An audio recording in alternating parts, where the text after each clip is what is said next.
Nous avons parlé précédemment du nuage de points par lequel on représente les individus. Eh bien, c'est ce nuage que nous souhaitons étudier et donc visualiser. Mais comme nous l'avons déjà évoqué, nous avons un petit souci pour visualiser le nuage de points. En effet, il a souvent plus de 2 dimensions, alors que nos écrans sont en 2 dimensions. Pour visualiser les points d'un espace à p dimensions, avec p supérieur à 2, sur un plan, on effectue une projection. Le mot projection vous évoque peut-être une projection de cinéma. Eh bien, la projection de cinéma est semblable à la projection mathématique.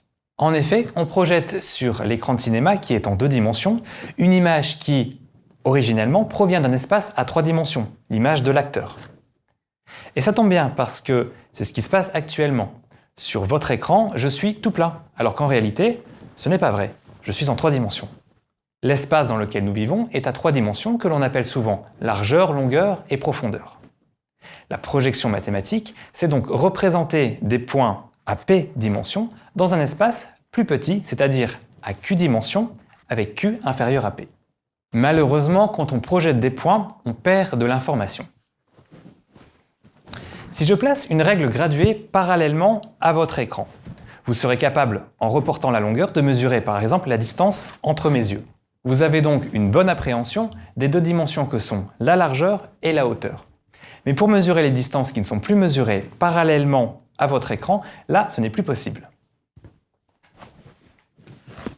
Par exemple, ces 2 objets peuvent vous paraître identiques, mais si vous pouviez voir la profondeur, vous verriez que ce n'est pas le cas. C'est pour cela que l'on dit qu'il y a une perte d'information, vous perdez l'information de la profondeur. Nous allons illustrer la suite avec ce nuage de points. Il est en 3 dimensions, mais vous ne voyez qu'une projection en 2 dimensions de celui-ci. En fait, il faut essayer de perdre le moins d'informations possible. Et cela tombe bien, car pour un même nuage de points, il y a plusieurs projections possibles. En fait, ça dépend tout simplement de là où on place la caméra par rapport à ce repère. Il y a des projections qui perdent moins d'informations que d'autres. Si je place le nuage comme ça, vous voyez moins bien que si je le place comme ceci. Pourquoi? Parce que comme ça, l'image du nuage est plus étalée sur votre écran. La notion de étalé devrait vous rappeler la notion d'inertie. En effet, nous avons vu précédemment que des points étalés ont une grande inertie. C'est ici la clé de l'analyse en composantes principales. Rechercher la projection pour laquelle l'inertie des points est maximale. En fait, en ACP, on commence tout d'abord par rechercher l'axe d'inertie maximum. Si j'ai un axe, donc à une dimension, et que je le place comme ça, la projection du nuage sera peu étalée. Alors que si je le place comme ceci, la projection du nuage sur cet axe sera beaucoup plus étalée. L'axe principal d'inertie sera donc positionné comme ceci. Ici, on a perdu de l'information.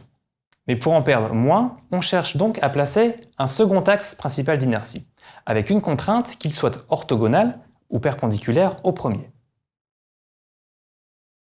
Vous savez que 2 axes définissent un plan.